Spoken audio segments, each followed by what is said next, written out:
दोस्तों, जिंदगी और जिंदगी से होने वाली समस्याएं, ये जिंदगी से होने वाली समस्याएं हमें क्या देके जाती हैं? क्या ऊपर वाला हमारे साथ ये प्रॉब्लम्स जानबूझ के दे रहा है या हमारे भाग्य में लिखी हुई है इसलिए हमें मिल रही है?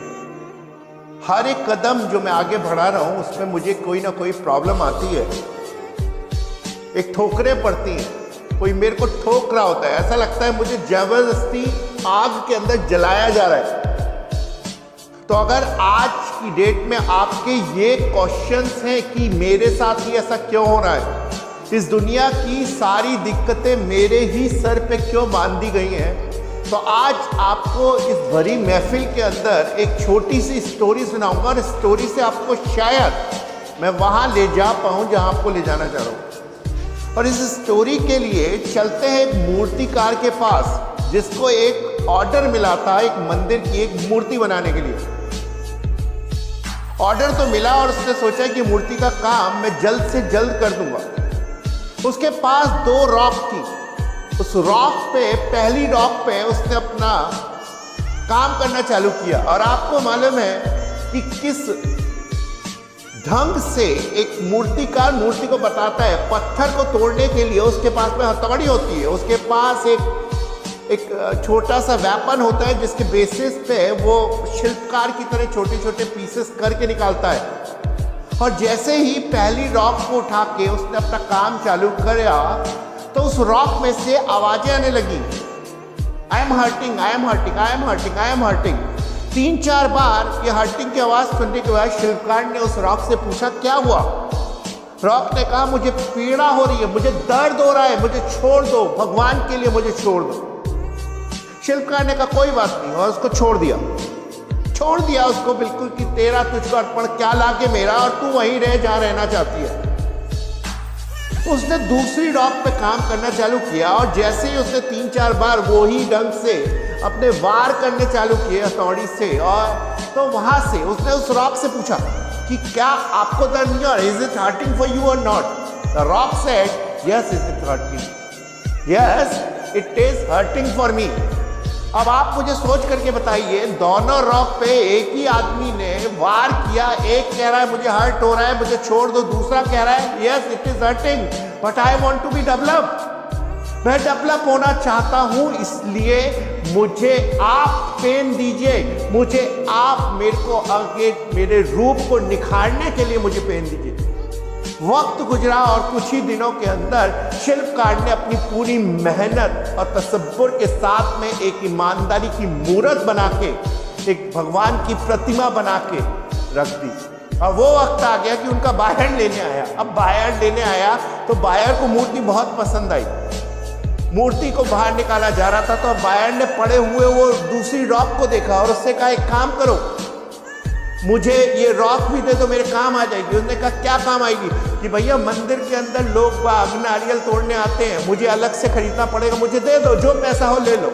मूर्तिकार ने कहा मैं भी इसका क्या करूंगा, वैसे भी तो ये जरा सा चोट सहन नहीं कर पा रही, ले जाओ। अब भैया मंदिर के अंदर देवी जी की मूर्ति लग गई, बीच में नारियल। अब आप खुद सोच लीजिए, एक दिन में मंदिर के अंदर मूर्ति के बगल में नारियल चढ़ाने वाले कितने लोग आते हैं? हर कोई आए, जय माता दी टाप, जय माता दी आए टाप, जय माता आए टाप। एक वो रॉक जो मूर्तिकार के छोटे छोटे से प्रहारों को सहन नहीं कर पा रही थी, अब आज की डेट में जो भी कोई आ रहा है उसके माथे पे नारियल फोड़ रहा है।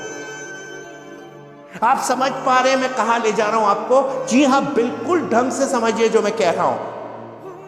शुरुआती का जो पेन ले गया उसकी जिंदगी सफल हो जाती है।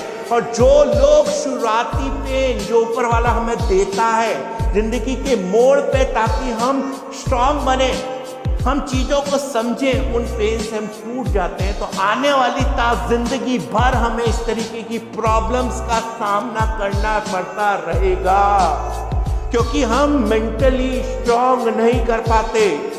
जरा सा इधर उधर किसी ने कुछ कह दिया, आंख बंद करके रोना चालू कर दिया। भैया ये चीजें तुमको इसलिए दी जा रही हैं ताकि तुम निपुण बनो, तुम आगे कुछ बड़ा करो। क्योंकि आज की डेट में आपको जब ठोकरें मिलना चालू होंगी तभी आप आगे वाले टाइम में बड़े बनेंगे।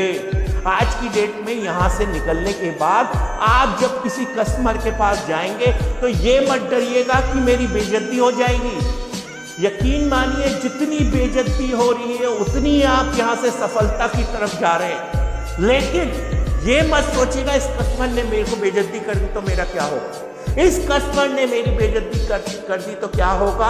जितनी ठोकरें पड़ेंगी उतना कहीं ना कहीं आप स्ट्रांग बनते जाएंगे। बिल्कुल मत सोचिए कि सेल्स के अंदर आपकी कोई बेइज्जती हो रही, कोई बेइज्जती नहीं हो रही। आपका काम है कस्टमर को कॉल करना, आपका काम है अपने बारे में कस्टमर को बताना। मैं रोज उठूंगा, 4 कस्टमरों से नए मिलूंगा, उनको अपने प्रोडक्ट के बारे में जानकारी दूंगा, उनको उनके सॉल्यूशंस दूंगा। अब लेना ना लेना सामने वाले पे डिपेंड है। तो आप ये सोचकर बिल्कुल मत जाइएगा कि आज की डेट में जो मुझे थपेड़े मिल रहे हैं, मेरे लोग मुझे दूर कर दे रहे हैं, इसका मतलब ये है कि मेरे को प्रॉब्लम आ रही है लाइफ में। बिल्कुल प्रॉब्लम नहीं आ रही। ऊपर वाला एक मूर्तिकार के रूप में आज बेसिक सी ठोकरें दे रहा है ताकि आने वाला आपका कल और अच्छा हो। वो कल जिसकी आप ढंग से कामना आज कर रहे हैं, तो वो सपने उस जीवन के आज से देखना चालू करिए और वेलकम करिए उन प्रॉब्लम्स का जो आपकी जिंदगी में आज आ रही है, ताकि कल आपका अच्छा हो। और मैं बार बार उन स्टूडेंट्स से जो मेरे सामने बैठे हुए हैं उनसे बार बार एक चीज कहूंगा कि आज जितनी मेहनत कर लीजिएगा आपका कल उतना आसान होगा। आज आप जितना आसान बनाएंगे आपका कल उतना ही टफ होगा। थैंक यू, शुक्रिया।